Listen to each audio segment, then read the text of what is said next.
అందరికీ జై ఇన్సాన్. ఈరోజు నవంబర్ 15 గోరా గారి 119వ జయంతి. నాస్తిక జీవిత విధానాన్ని, మానవత్వాన్ని ప్రతిబింబిస్తూ జీవన విధానంగా రూపొందించారు.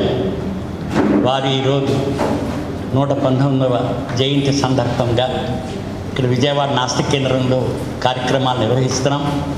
అలాగే వివిధ ప్రాంతాల్లో కూడా నిర్వహిస్తున్నాం. ఇప్పుడే నాకు వారు కడప జిల్లా ప్రొద్దుటూరులో కూడా 10:30కి ప్రారంభించి కార్యక్రమాలు నిర్వహిస్తున్నారు గోరా గారి దీని మీద. అలాగే వివిధ రాష్ట్రాల్లో కూడా ప్రపంచవ్యాప్తంగా కూడా ఈ గోరా ఎవరు ఏమిటి అని చెప్పి తెలుసుకునే ఉత్సాహవంతులు చాలామంది వచ్చారు. ఈ కార్యక్రమానికి డాక్టర్ సమరం గారు అధ్యక్షత వహిస్తున్నారు. వారిని తదుపరి కార్యక్రమాన్ని నిర్వహించగా కోరుతున్నాం. అందరికీ జై ఇన్సాన్. గోరా గారి 119వ జయంతి కార్యక్రమాన్ని ఈరోజు నాస్తిక కేంద్రంలో నిర్వహిస్తున్నాము. అలాగే ఆంధ్రప్రదేశ్లో పలు చోట్ల, భారతదేశంలో కూడా పలు చోట్ల, విదేశాల్లో కూడా ఈ కార్యక్రమాన్ని నిర్వహిస్తున్నారు. మతరహిత, కులరహిత సమాజం కావాలి. మానవులంతా ఒక్కటే. కులాలు మతాలతో మనుషుల మధ్య గోడలు ఏర్పడడం వీలు లేదు. విభేదాలు నాకు లేదు, అసమానతలు నాకు లేదు. అంచేత పాజిటివ్ ఎథిజం, దాని ద్వారా సమాజంలో పూర్తి మార్పు రావాలి.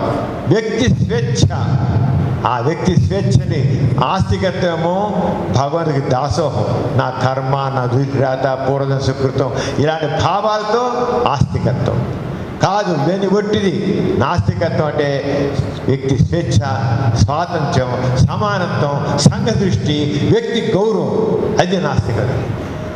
అంచేత సరైన సమాజం, పరిపూర్ణ సమాజం, గుణాత్మక సమాజం ఏర్పడాలంటే నాస్తికత్వం ద్వారానే సాధ్యం. గోరా గారి గురించి సమగ్రమైన విశ్లేషణ చేస్తూ మాట్లాడడానికి ప్రముఖ historian and writer doctor HSS Sundar గారు వచ్చారు. వారికి స్వాగతం పలుకుతున్నాను. అలాగే వేదికను అలంకరించినటువంటి డాక్టర్ మారు గారు, శ్రీమతి రష్మి గారు, శ్రీ హరిసుబ్రహ్మణ్య గారు, నియంత గారు, ఇక సభలో నుండి అందరికి కూడా మొత్తం చాలామంది ఉన్నారు. అందరి పేరు చెప్పలేకపోతున్నాను. సరే, అలాగే మీరందరూ కూడా ఈ కార్యక్రమం కూర్చోండి. నాస్తికం తరపున చాలా కార్యక్రమాలు చేస్తున్నాం. గోరా గారి తదనంతరం సరస్వతి గోరా గారు దాదాపు 30 సంవత్సరాలు నాస్తిక కేంద్రం కార్యక్రమాన్ని తన భుజాన్ని వేసుకొని చేశారు. ప్రపంచ నాస్తిక సభలు నిర్వహించడం జరిగింది, అనేక ఉద్యమాలు నిర్వహించడం జరిగింది, అనేకమైన కార్యక్రమాలు నిర్వహించారు. లవణం గారు, మైత్రి గారు, విద్య గారు, వీరయ్య గారు, శాస్త్రి గారు, ఇలా మొత్తం పెద్ద పెద్ద స్టాల్వర్స్ ఈ మొత్తం నాస్తిక కేంద్రం కార్యక్రమాలన్నీ ముందుకు తీసుకెళ్లారు. అనగానే తర్వాత కూడా ఈ కార్యక్రమాలు కొనసాగుతున్నాయి. అది గోరా గారి ప్రతిమైన నాస్తికత్వం యొక్క ప్రత్యేకత. వ్యక్తులతో ఇది అయిపోయింది. నాస్తికత్వం అనేది ఏదో ఒక సిద్ధాంత చర్చ కాదు, తార్కిక చర్చ కాదు, ఒక జీవన విధానం. ఆస్తికత కూడా జీవిత విధానమే, దాని కాదనం. నాస్తికత్వం జీవితం అయితే ఆస్తికత్వం జీవిత విధానం కంటే నాస్తికత్వమైన జీవిత విధానం ఎంతో మేలైనది. జీవిత విధానం అనేది అది ఉండిపోతుంది. వ్యక్తులతో అది పరిమితమై ఉండిపోదు, వ్యక్తులతోనే ఉండిపోతుంది. వ్యక్తులు లేకపోతే ఆగిపోవడం ఉండదు. అది గోరా గారి ప్రతిపాదించిన పాజిటివ్ ఎథిక్స్ యొక్క గ్రేట్నెస్. గోరా గారు మరణించినా లేకపోతే తక్కిన వారు తర్వాత పోయినా నాస్తికత్వం మాత్రం పాజిటివిజం మన భారతదేశంలో కాదు, ప్రపంచవ్యాప్తంగా తనదంటూ ఒక ముద్ర వేసి జనాలందరినీ ఆకట్టుకుంటూ అది ఇంకా ఇంకా ఇంకా విస్తరిస్తుందే కానీ కారణం ఏమిటి? అది వచ్చి ఒక ఆస్తికత్వం కంటే మిన్నైనది. ఇది ఎథిజం, ఇది హోప్ ఆఫ్ ది డే. ఇది ప్రపంచీయ కాదు, మతాంతర సమాజం వైపు సమాజం ముందుకు పెడుతుంది.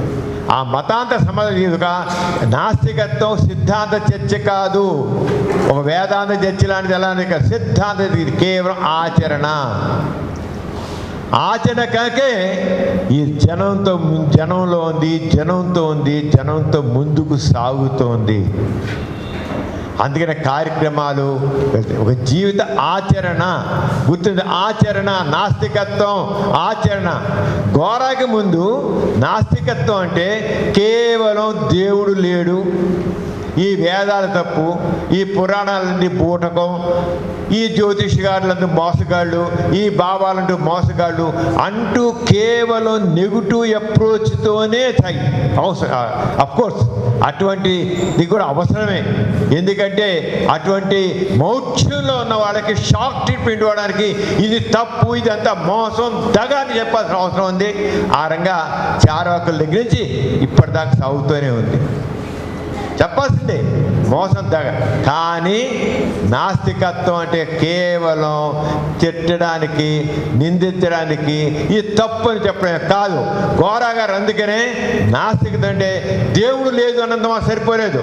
దేవుడు లేదని అన్నప్పుడు ఈ జీవితం ఎలా ఉంటుంది, ఈ సామాజిక జీవితం ఎలా ఉంటుంది, ఈ సమాజంలో నీతి ఎలా ఉంటుంది, సమాజంలో రాజకీయ వ్యవస్థ ఎలా ఉంటుంది, సమాజంలో ఆర్థిక వ్యవస్థ ఎలా ఉంటుంది, సమాజంలో నైతిక విద్యా విధానం ఎలా ఉంటుంది, సమాజంలో సైన్స్ ఎలా ఉంటుంది, ఈ అన్ని రంగాల్లో గోరా గారు నాస్తికత్వాన్ని ప్రతిపాదించారు. That is greatness of Gora. నాస్తికత్వం అనేది మొత్తం జీవితానికి సంబంధించిన అన్ని రంగాలకి చెందిన దాన్ని ఆయన ప్రతిపాదించారు. ఆ రకంగా ఎక్కడ ప్రపంచంలో ఎక్కడ కూడా నాస్తికత్వం ఒక జీవిత విధానం అని చూపింది. ఏది అది రేషనలిజం కావచ్చు, హ్యూమనిజం కావచ్చు, మరొకటి కావచ్చు, ఏదైనా కావచ్చు, ఆ రంగా సమస్తంగా జీవితానికి సంబంధించిన అన్ని రంగాలకి ప్రతిపాదించే వ్యక్తి ఎవరు లేరు, కేవలం గోరా. అందుకనే గోరా ప్రపంచవ్యాప్తంగా ఆయన ప్రాచుర్యం పొందారు. అందుకే ప్రతిపాదించేది పాజిటివ్ ఎథిజం. అన్నారు. ఎందుకని పాజిటివ్ అనాలిసిస్ ఇచ్చానంటే, అంతవరకు ఎథిజం అంటే దేవుడు లేడు తిట్టడం, దేవుడిని నమ్మేవాళ్ళు తిట్టడం, అంతరంగా నెగిటివ్గా వస్తూ వచ్చింది. అందరినీ లేదు ఓకే, లేదు తప్పు సరిపోయింది. సరే, తప్పు అయితే జీవితం ఎలా ఉండాలి అని దాన్ని స్పష్టంగా ఆయన చెప్పి, నీ దేవుడు ఉన్నాడు అనే వాళ్ళకి దేవుడు సుప్రీం, దేవుడి ప్రకారం అంతా జరుగుతుంది.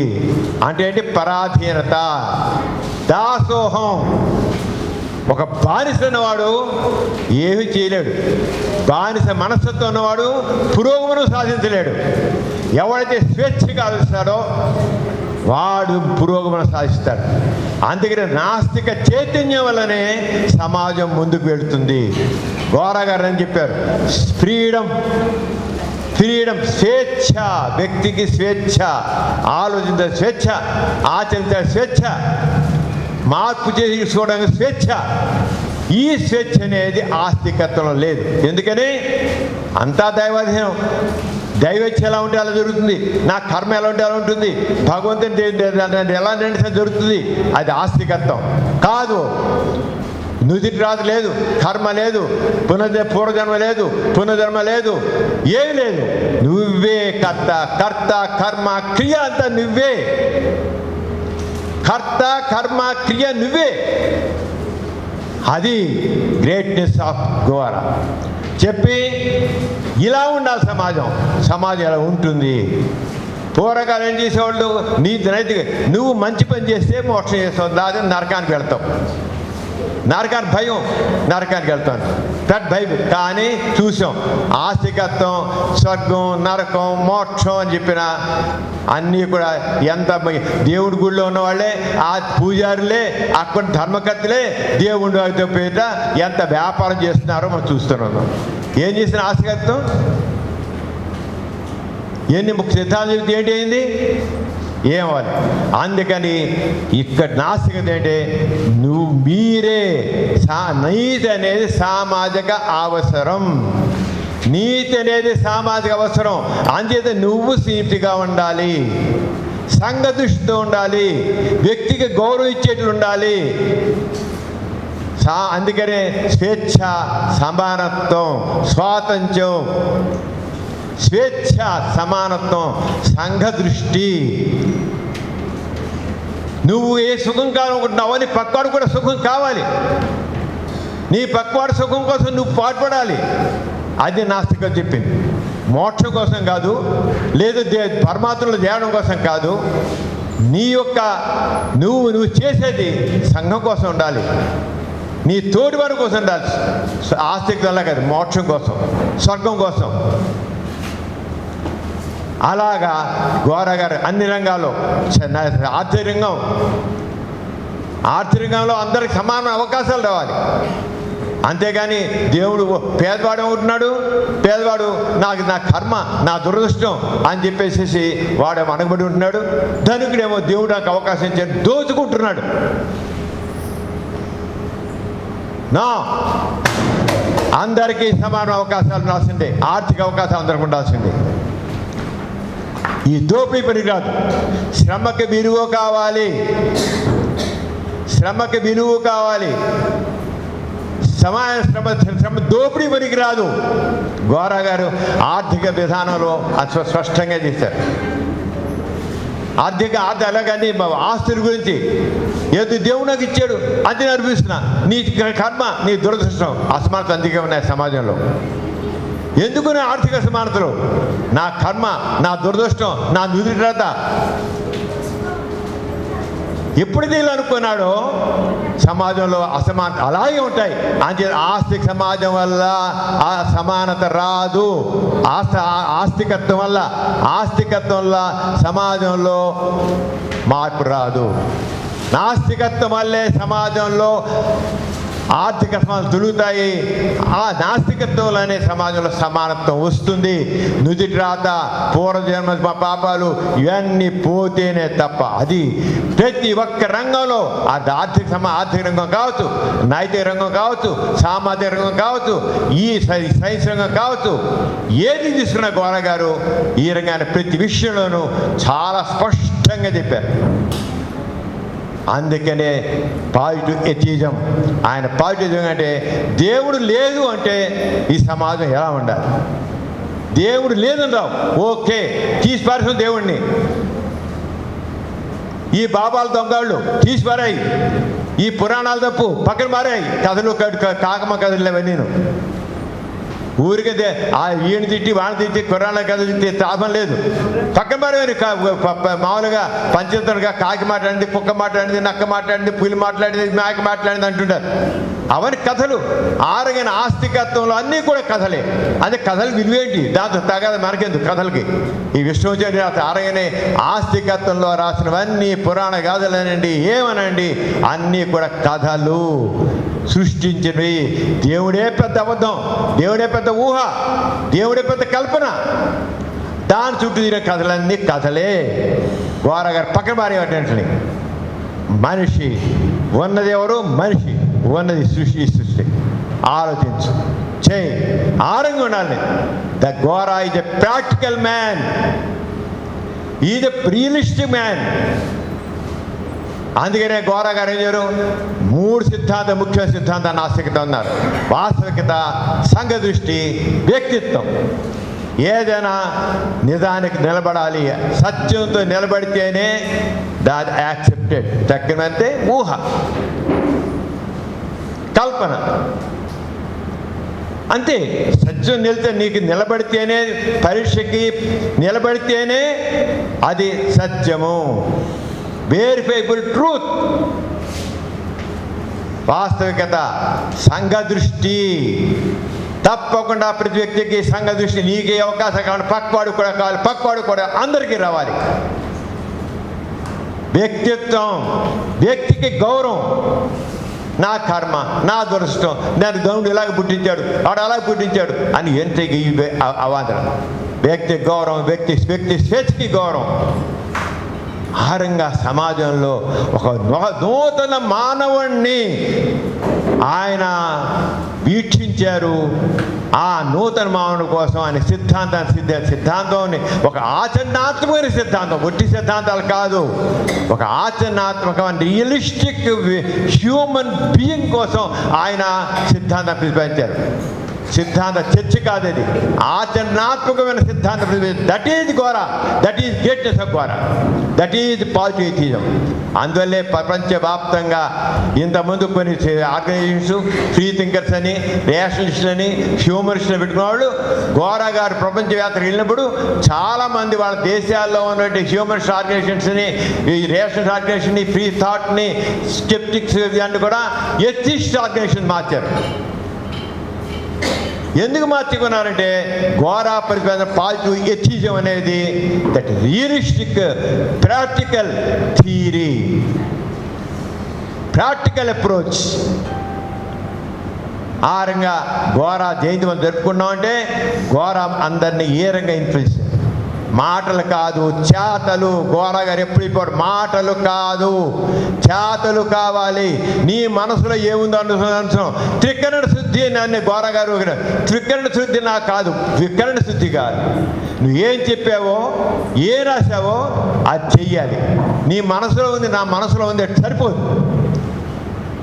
అంటే త్రికరణ శుద్ధి అనే కాదు, నువ్వు ఏం చెప్తున్నావు, ఏం చేస్తున్నావు, త్రికరణ శుద్ధికి ఇంపార్టెన్స్ ఇస్తాను.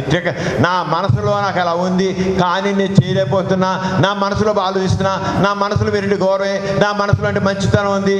మనసులో అంటే సరిపోదు, మాటలో ఉండాలి, ఆచరణలో ఉండాలి, నీ చేతలో ఉండాలి. నీ మనసులో ఉందన్న కనుక మనసులో నీకు ఎప్పుడైతే మాట ఆచరణ ఎప్పుడైతే మనసు కూడా మంచిగానే ఉంటుంది. అంచేత త్రికరణ శుద్ధి అంటే సరిపోదు, నా మనసులో ఉంది, నీ కానీ చేయలేకపోతున్నా అంటే నో. ఈ రకంగా గోరా వ్యక్తిత్వం గొప్ప వ్యక్తిత్వం. ఈ రోజున గోరా గారు 119వ జయంతి సందర్భంలో మనం మరోసారి అంచేత ఇవాళ ప్రధాన వక్త ఉన్నారు సుందర్ గారు. ఇక్కడ ఆయన గోరా గారు చెప్పి బాగా అధ్యయనం చేసిన వ్యక్తి. అలాగే గోరా గారు సెక్యులర్ సోషల్ వర్క్ టేకప్ చేసిన దాంట్లో క్రిమినల్ రీహాబిలిటేషన్, స్టోర్ పడడం దొంగల్ని, కళ్ళు కట్టిన దొంగలు మాత్రానికి వాళ్ళు పరివర్తించడానికి గోరా గారు కృషి చేశారు. అలాగే జోగిని దురాచారాన్ని ఇన్ని కాదు ఎన్ని రకాలుగా నాస్తిక దృష్టిపథంతో మనం మార్చేసాం. వాటన్నిటిలో ఉన్న వ్యక్తి సుందర్ గారు. ఆయన ఒక హిస్టోరియన్, ఒక ఆరుతో ఆయన వాళ్ళు మాట్లాడతారు. ఆయన తర్వాత మాట్లాడతారు. అంచేత వారి గోరా గారి యొక్క వ్యక్తిత్వాన్ని, నాస్తికత యొక్క గ్రేట్నెస్ని, ముందు తరం ఏ రకంగా గోరాన్ని అర్థం చేసుకోవాలో, ఏదైతే ఈ ముందు తరానికి సందేశం గురించి సుందర్ గారు, శ్రీ డాక్టర్ హెచ్ఎస్ఎస్ సుందర్ గారు మాట్లాడతారు. వారిని మాట్లాడాల్సిందిగా కోరుతూ వారికి నేను మైక్ హ్యాండ్ ఓవర్ చేస్తున్నాను.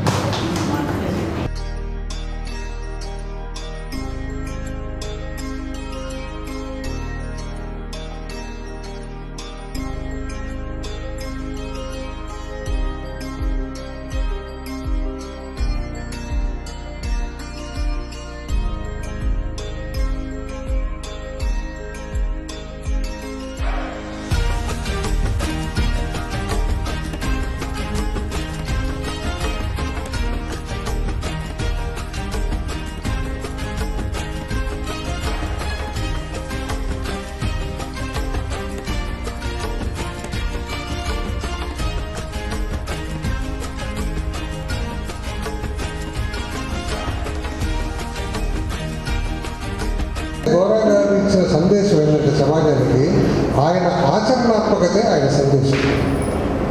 ఆయన జీవితంలో ప్రకటించి ఆచరించిన విలువలే ఆయన సందేశం. క్లుప్తంగా ఒక చిన్న గణిత శాస్త్రంలో చెప్పిన ఒక మాత్రికలో, ఒక మ్యాట్రిక్స్లో చెప్పుకోవాలంటే ఈ చరిత్ర క్రమంలో గోరా గారిది సంఘంలో స్థానం ఏంటంటే, అయితే అనేక మంది కృషి చేశారు, సంఘంలో పాటుపడ్డారు, కార్యక్రమాలని ముందుకు నడిపించారు. అయితే వీరికి గోరా గారికి తేడా అయింది. మనందరం చదువుతుంటాం, రాజా రామ్మోహన్ రావు గురించి చదివాము స్కూల్ పాఠ్య పుస్తకాల్లో. పిల్లలందరూ ఉన్నారు కట్టాడుకుంటే వాళ్ళకి వెంటనే తెలిసేది. అది ఆంధ్రదేశానికి గోదావరి కృష్ణా తీరాలకు వస్తే వీరేశలింగం పంతులు గారు రఘుపతి వెంకటరత్న నాయుడు గారు, త్రిపురనేని రామస్వామి చౌదరి గారు, వీళ్ళు గుర్తొస్తారు. అదే సమయంలో గోరా గారు కూడా ఉన్నారు. గోరా గారు చరిత్రలో ఎక్కువ నిలవటానికి, గోరా గారు ఎక్కువ ప్రభావితం చేయడానికి కారణాలు ఉన్నాయి. ఈ కారణాలు తెలిసినప్పుడు అసలు ఎవరైనా సరే మనం ఒకటి గమనించాల్సింది ఏంటంటే, ఏ వ్యక్తి అయినా, ఏ విప్లవకారుడైనా, ఏ సాంఘిక నాయకుడైనా పనిచేయాల్సింది సంఘంలో. అది మౌలికం. సంఘాన్ని మనం నిర్వచించుకుంటే సంఘం అనేది మానవ సమూహం. కాబట్టి సంఘానికి రెండు ఉన్నప్పుడే సంఘం ముందుకి ఎటువంటి అరమరికలు లేకుండా సాగుతుంది. అందులో ఆ రెండు ప్రధాన సూత్రాలు ఏంటంటే, ఒకటి చేసే పనులు కార్యక్రమాలు మనం చెప్పేవన్నీ సంఘహితంగా ఉండాలి. సంఘహితంగా ఉండే క్రమంలోనే అవి సహితంగా ఉండాలి. మనం ఈరోజు పెద్ద పెద్ద సిద్ధాంతాలు ప్రభుత్వమే ప్రచారం చేస్తుంది. మనకి ఎక్కువ ఇంక్లూజివ్ సొసైటీ వైపు వెళ్ళాలి. ఇంక్లూడ్ పాఠశాల విద్యా కార్యక్రమాల్లో ఉన్న విద్యార్థులందరికీ బాగా తెలిసింది inclusive education, inclusive society, inclusive teaching అవన్నీ. అవి ఈరోజే కొత్తగా అనిపించవచ్చు. ఏ కార్యక్రమం సంఘంలో జరగాలి. సంఘం అనేది మానవ సమూహం. మానవ సమూహం ముందుకు సాగాలంటే రెండు సూత్రాలు. ఒకటి సంఘహితము, రెండు సంఘ సహితం. చేసే కార్యక్రమాల చరిత్రలో చాలామంది ముందుకు సంఘహితం కోసం చేసామని అందరూ చెప్తారు. మన చరిత్రలో చదివిన కూడా అదే ఉంటుంది. అయితే సంఘ సహితంగా ఎంతమంది చేశారు అనేదే ప్రశ్న. చరిత్ర సహితం అందరినీ కలవాలనుకోవడం, వర్గ వర్ణ వివక్షత లేకుండా ముందుకు తీసుకుపోయే ప్రయత్నాలు ఎన్ని జరిగినాయి. ఇక్కడ ప్రారంభమవుతుంది గోరా గారి అసలైన జీవిత చరిత్ర, గోరా గారి నిజమైన సాంఘిక చరిత్ర. ఈ ప్రశ్నలోనే స్టార్ట్ అవుతుంది. ఈ ప్రశ్నతోనే ఆరంభమవుతుంది. సంఘహితం కోసం చేసిన కార్యక్రమాలు, ప్రకటించిన సూత్రాలు చరిత్రలో చాలా ఉన్నాయి. సంఘ సహితంగా విజయం సాధించిన కార్యక్రమాలు ఏమిటి? ఒకవేళ ఉన్నాయా? ఉంటే ముందుకు సాగాయా? ముందుకు సాగడానికి కారణాలు ఏంటి? దాన్ని తీసుకుపోయిన వ్యక్తులు ఎవరు? ఆ విధంగా కనుక చూసినట్లే 20వ శతాబ్దం మొత్తంలో సాంఘిక చేతన కార్యక్రమాల్లో శిఖరప్రాయంగా కనిపించే ఒకే ఒక వ్యక్తి గోరా. ఎందుకు గోరా ఒకే ఒక వ్యక్తిగా మనకు కనిపిస్తాడు అనేది మనం మొత్తంగా విశ్లేషించి కొన్ని విషయాలు, ఇది పూర్తిగా లోపలికి పోయి మనం విశ్లేషించుకునే పద్ధతి కనుక మనం అనుసరిస్తే అది కొంతమందికే చెందుతుంది, లేకపోతే కొంతమందికి అర్థం కావచ్చు, కొంతమందికి అర్థం కావచ్చు. కానీ మొత్తంగా ముఖ్యమైన విషయాలు ఏంటంటే, మనందరికీ తెలుసు, మనలందరూ బ్రిటిష్ వాడు పరిపాలించారు. 19వ శతాబ్దంలో బ్రిటిష్ వారి రాజకీయ అధికారం, ఆర్థిక అధికారం పూర్తిగా వాళ్ళ చేతుల్లోకి వెళ్ళిపోయింది. మార్పులు కూడా అదే శతాబ్దంలో ప్రారంభమైనాయి. 19వ శతాబ్దం చివరి నాటికి 19వ మధ్య నాటికి మార్పులు కూడా ప్రారంభమైనాయి. మార్పులు అంటే ఆర్థిక రాజకీయ మార్పులు కాకుండా సాంఘిక మార్పులు కూడా ముందుకు రావడం ప్రారంభమైంది. దీనిలో మనం కనుక క్లుప్తంగా గమనిస్తే 4 ప్రధాన లక్షణాలు కనిపిస్తాయి. ఈ సాంఘిక మార్పు చేపట్టి ముందుకు తీసే క్రమంలో 4 ప్రధాన లక్షణాలు కనిపిస్తాయి. అందులో ఒకటి మన వరకు చెప్పుకున్నాం, ఆంధ్రదేశం అంటే తెలుగునాడు అని చెప్పే ప్రాంతంలో కందుకూరి వీరేశలింగం గారు ప్రారంభిస్తారు. మనందరికీ తెలిసిన పేరు, ఆయన గురించి చెప్పుకోవాల్సిన అవసరం లేదు. కందుకూరి వీరేశలింగం గారు ప్రారంభించారు. ఈ సంస్కరణ సమాజంలో మార్పు రావాలనే తపనతోటి కందుకూరి వీరేశలింగం గారు సంస్కరణ ఉద్యమాన్ని చేపట్టారు. అయితే ఆయనకున్న పరిమితుల వల్ల, ఆ రోజున్న పరిస్థితుల వల్ల, ఆనాడు ఆయన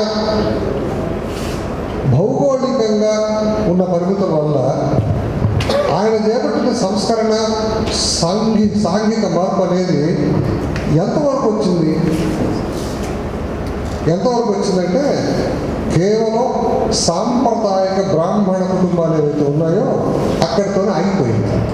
దాని పరిమితులు ఉన్నాయి. దాన్ని మనం లోతుగా పోయి వివరాలన్నీ ఉన్నాయి, కానీ మనం క్లుప్తంగా చెప్పుకోవాలంటే అదొక ప్రధాన లక్షణంగా మనకు కనిపిస్తుంది. దాని తర్వాత జరిగింది ఏంటంటే వీరేశలింగం గారి ప్రభావం వల్ల సంస్కరణ ఉద్యమం వ్యాప్తి చెందడం ప్రారంభమైంది. కాబట్టి హిందూ సమాజం, క్రిస్టియన్ సమాజం, వలస ప్రభుత్వం, థియోసఫీ ప్లస్ మతం మారిన దళిత వర్గాలు, ఈ ఐదులో కూడా విచిత్రం ఏంటంటే మతం పేరు మారింది, కులం మాత్రం మారలేదు. అదే ముందుకెళ్ళింది. ఈ క్రమంలో ఈ మొత్తాన్ని గుణాత్మకంగానే కాదు, ఒక చారిత్రక మలుపు దిగిన వ్యక్తి గోరా స్థానం ఏంటంటే వీటన్నిటి మనం ఏ విధంగా మలుపు తిప్పాడు ఆయన చెప్పిన మిగతా అన్ని ఆయన చెప్పిన కార్యక్రమాలు మొట్టమొదట ఆయన తీసుకున్న అప్రోచ్ ఏంటంటే, సంఘానికి తీసుకున్న అప్రోచ్ ఏంటంటే, సంఘం సాఫీగా సాగాలంటే మొట్టమొదటి మనం చెప్పుకున్నాం గౌరవ గారు, సంఘ హితమే కాదు సంఘ సహితత కూడా కావాలి, సంఘం సహితం కావాలి. హితం అంటే ఏముందండి, ఎవరికి అవకాశం ఉంటే వాళ్ళు నా వర్గాన్ని నేను చేస్తే అది హితమే, సంఘహితమే. నేను కూడా సమాజంలో సభ్యుడిని, నేను పక్క వర్గాన్ని కూడా చేస్తే వాళ్ళు హితమే. ఈ హితం అనేది ఐసోలేటెడ్ బ్లాక్స్ కాదు, సహితంగా సాగాలి సంఘం అనే కీలక సూత్రాన్ని ఆయన బాగా అవగతం చేసుకున్నాడు. కులాన్ని మతాన్ని విసర్జించాడు. విసర్జించిన తర్వాత ఆయన చేసుకునేది ఏంటంటే, ఇక్కడ చారిత్రకంగా ఎక్కడ నిలుస్తాడంటే ఆయన ఇక్కడ నిలుస్తాడు. ఆయన ఈ మొత్తాన్ని రకరకాల కార్యక్రమాలు మనం ఆడియో విజువల్ చూసాం. రకరకాల కార్యక్రమాలు ఎన్నో చాలా జరిగినాయి. వీటన్నిటికీ అంతర్గతంగా అంతర్లీనంగా ప్రవహించే సూత్రాలు రెండు ఆయన తీసుకుని రెండు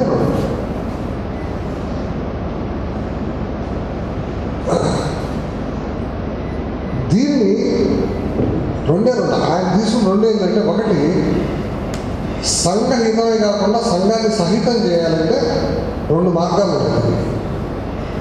1920లో ఆయన సంఘం ముందు పెట్టిన రెండు మార్గాలు, అది ఈనాటికి కూడా వాటి ప్రాసంగికత ఇంకా ఈనాటికి కూడా ఉంది.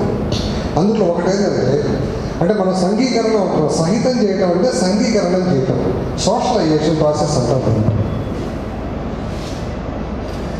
కరుడు కట్టిన భావాలను మోర్ అండ్ మోర్ సోషలైజ్ చేస్తే దానిలో తగ్గి ఒక మానవ సమాజం ఆవిష్కరణ జరిగే అవకాశం ఉందని చెప్పాడు. ఆ రెండు ఈ ప్రోటోకాల్స్లో ఆయన చెప్పలేదు, కానీ అంతర్గత సూత్రం గోరా గారి అదే. ఒకటి ఈక్వల్ సోషలైజేషన్, రెండోది ఈక్వల్ సోషలైజేషన్ ఉన్నంత మాత్రాన ఈ చెడువులన్నీ పోతాయా?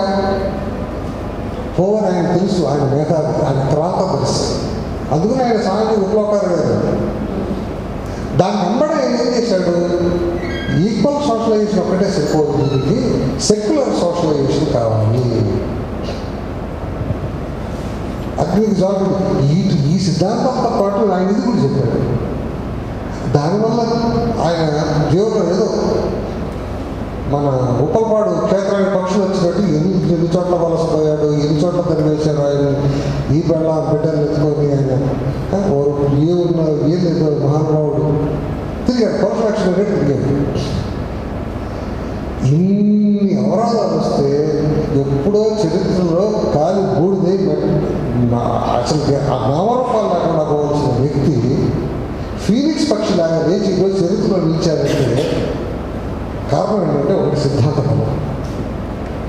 ఆయన ప్రవర్తించిన 2 మాతృకలు ఈరోజు కూడా సజీవం, అందుకని నిలిచాడు. వీటన్నిటికీ మనం ఏం చేస్తాం, ఒక్కోదానికి ఒక బెంచ్ మార్క్ అంటాం. మన ఘోరా మన విశ్లేషణ పరంగా మన బెంచ్ మార్కులు మనకు ఉన్నాయి ఘోరాన్ని గురించి చెప్పుకోవడానికి. మరి బయట సమాజ పరంగా ఘోరానికి బెంచ్ మార్క్ ఏంటి? ఇన్ని ఉంటే అందరికీ తెలుసు. ఆ బెంచ్ మార్క్ సమావేశం మనందరం పాల్గొన్నాం. ఇన్ని జరిగినా కూడా ఆయన దానిలో చెప్పిన దానిలో బలం ఉంది, చెప్పిన దానిలో మార్క్కి దారి ఉంది. మార్క్కి దారి ఉంది కాబట్టి ఘోరా సెట్ మీద 2002లో మనం కాదు భారత ప్రభుత్వాన్ని గుర్తించి ఆయన స్మారక తపాలను విడుదల చేసింది. కాబట్టి సమకాలీన బెంచ్ మార్క్ ఘోరంగా వెళ్ళింది. అంతకు మించి బెంచ్ మార్క్ ఏముంది డెమోక్రటిక్ సొసైటీలో తెలియదు. దానికి కంటిన్యూషన్గా మొట్టమొదటిసారి బస్సు అవార్డు పెట్టినప్పుడు కర్ణాటక గవర్నమెంట్ ఎవరికి దేశంలో ఉన్నప్పుడు సరస్సు గారు ఇచ్చారు. ఇక ఎవరికి వాళ్ళ దేశంలో ఇదొక మార్పు. ఇవన్నీ బెంచ్ మార్కులు. హేమలత గారు చనిపోయిన తర్వాత సమాజాన్ని బాగా ప్రభావితం చేసిన గొప్ప మహిళా సంస్కరణ గురించి అధికారికంగా మనం జీవిత చరిత్ర రాసి పబ్లిష్ చేయాలని చెప్పి ప్రభుత్వ గవర్నమెంట్ ఆఫ్ ఇండియా వాళ్ళు డెసిషన్ తీసుకున్నప్పుడు సెలెక్ట్ చేసిన వ్యక్తి హేమలత ఉంటారు. వీళ్ళందరూ ఎవరు ఘోరగారి ప్రాడక్ట్స్. ఆయనే కాదు, ఆయన సొంతమే కాదు, ఆయన చేసే ప్రోడక్ట్స్ కూడా ఇలా ఉంది. కాబట్టి ఇవన్నీ చెప్పు ప్రతి విషయాన్ని మనం విశ్లేషించుకోవచ్చు. చాలా గంటలు పడుతుంది. అయితే ఘోరా గారు మొత్తాలు ఎక్కడ ఉందంటే ఇక్కడ మనం అక్కడ చెప్పారు. జయలలిత గారు చూపించినట్టు ఎక్కడైనా రెండే మాత్రమే. ఇక్కడ చంద్రబాబు నాయుడు గారు చూపించినా, ఇక్కడ జయలలిత చూపించినా రెండే. అది విక్రమసింహం అనుకోవచ్చు. ఘోరా గారి విషయంలో మాత్రం 2 మాతృకలు, 2 సాంఘిక మాతృకలు, ఈక్వల్ సోషలైజేషన్, సెక్యులర్ సోషలైజేషన్.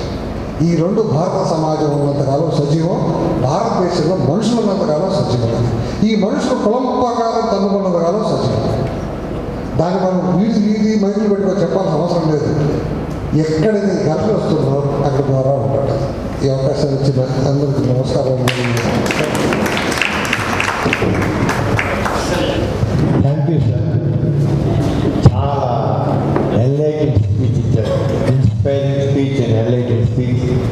చాలా హిస్టోరియన్గానే మీరు వరంగా ఘోరా గారి గురించి వివరించారు. చాలా ధన్యవాదాలు.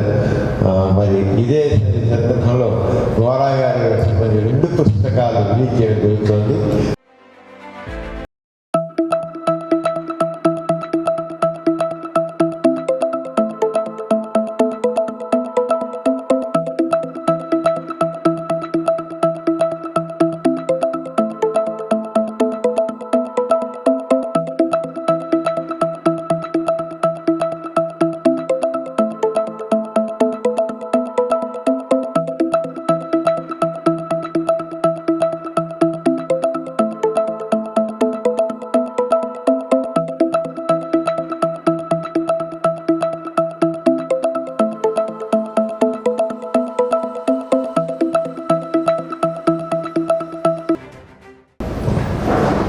Namaste.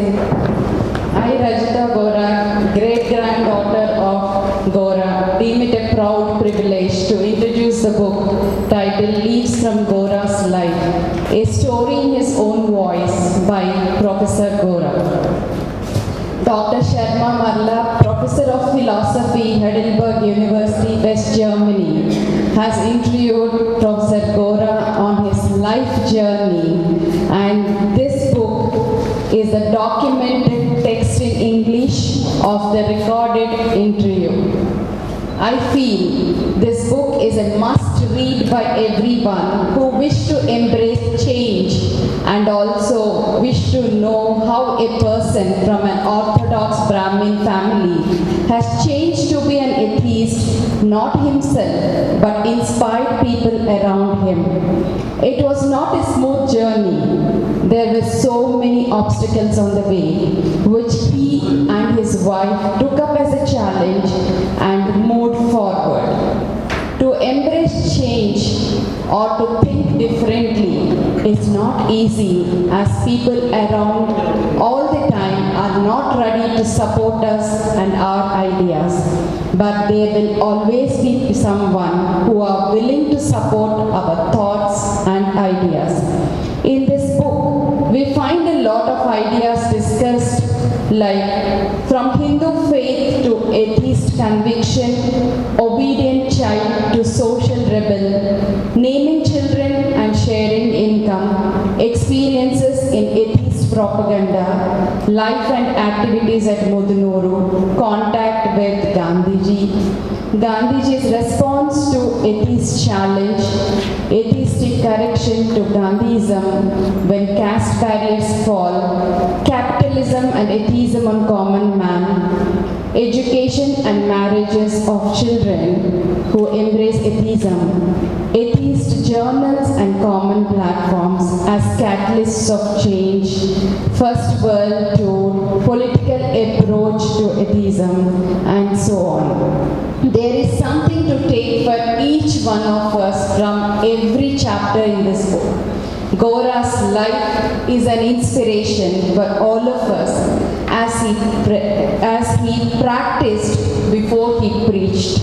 So I introduce the book Leaves from Gora's Life, a story in his own voice. Thank you. And the second book released today is Gandhiji Nenu. ఈ పుస్తకాన్ని గోరా గారే రచించారు. ఇది నాస్తికత్వంపై గాంధీ గోరా సంవాదం. గాంధీ గారికి గోరా గారికి చాలా సాన్నిహిత్యం ఉంది. వాళ్ళిద్దరి మధ్య ఉన్న సాన్నిహిత్య సంబంధాల గురించి, వాళ్ళ మధ్య జరిగిన ఎన్నో సంభాషణలు, డిస్కషన్స్ గురించి ఈ బుక్లో మనతో డిస్కస్ చేశారు. ఈ బుక్ గాంధీజీ నేను ఇవాళ రిలీజ్ చేసిన సెకండ్ బుక్. ఈ రెండు పుస్తకాలు ఎంతో వాల్యుబుల్ అందరూ చదవటానికి. Thank you. Thank you Rajitha గారు. ఈ పుస్తకాన్ని వాసుదేవ ఘోష్ పబ్లిష్ చేసింది. మరి అందరికీ ఇది చాలా అమూల్యమైన పుస్తకాలు. గాంధీజీ నేను దాంట్లో పుస్తకం చదివైన ఎథీజం గురించి సరైన స్పష్టమైన అవగాహన కలుగుతుంది. ప్రతి ఒక్కళ్ళు కూడా ఈ పుస్తకం అధ్యయనం చేయలేకపోతున్నారు. అలాగే లీవ్స్ ఫ్రమ్ గోరాస్ లైఫ్ అనేది ఆయన ఓన్ వాయిస్ ఉంది. ఇది కూడా చాలా ప్రాముఖ్యత కలిగిన పుస్తకం. ఎవ్వరూ మిస్ అవ్వదు. ప్రతి ఒక్కడు ఈ పుస్తకాలు చదవాలని నేను కోరుతున్నాను. ఇది కూడా వాస్తవ కోసం నాస్తికత వచ్చింది. దీన్ని మీరు అందరూ కూడా చదవాలని కోరుతున్నాను. మరి ఇంతటి కార్యక్రమం ముగింపుకు వచ్చింది. ఇక నేత గారు వందర్శనం చేస్తారు. ఈరోజు గోరా గారి 119వ జయంతి సందర్భంగా ప్రధాన ఉపన్యాసకుడు సుందర్ గారు చాలా చక్కగా గోరా గారి సమాజంలో ఎలా మార్పు తీసుకొచ్చారు, సమాజ సహిత మార్పుకి ఆయన చక్కటి వాడారు. ఏంటంటే సెక్యులర్ సోషల్ వర్క్. ఏంటంటే నాస్తికత్వం అంటేనే వ్యక్తుల మధ్య ఉన్న సంబంధం, కులాలు మతాలు వీటికే సంబంధం లేదు. వారు ఎలాగ మెన్షన్ చేశారు. ఎలా అయితే మతాలు కూడా సబ్ డివైడెడ్ అయిపోతూ ఎవరికి వాళ్ళే నేమిది మేమిది అని చెప్పి అనుకున్న స్థితిలో ఈరోజు కూడా మనం ఉన్నాం. అలాంటి దానిలో అందరు మానవులు ఒకటే. సమాజంలో అందరినీ కలిపి ఒక విధానంగా తీసుకురావడానికి గోరగా ఒక 20వ శతాబ్దపు మేధావి ఆయన ఈ సమాజ పురోభివృద్ధికి చాలా బ్రిటిషర్స్ దాంతో అమెరికన్స్ ఇక్కడికి వచ్చి గోరా గారికి ఇంటర్వ్యూ చేస్తూ ఉంటే వాళ్ళు చెప్పేవారు, Gora you are 400 years ahead. మీ ఆలోచనలు, మీ ఆచరణలు ఇవన్నీ సమాజానికి మీరు 400 ముందు తరాలు చూపించారు అని అది నిజంగా మనకి ఈరోజు కనిపిస్తుంది. అయినప్పటికీ ప్రపంచవ్యాప్తంగా గోరా గారి గురించి ఆలోచించి ముందుకు వెళ్ళడానికి ముందు సమరం గారు చెప్పారు కూడా. ఈరోజు వక్తలందరూ, అందరూ ముఖ్యంగా సుందర్ గారు మెన్షన్ చేసిన విషయాలన్నీ కూడా చరిత్రాత్మకంగా నిలుస్తాయని వారికి ధన్యవాదాలు తెలియజేస్తూ ఇంతటితో ఈ సమావేశాన్ని ముగిస్తున్నాం. అందరికీ జై ఇన్సాన్.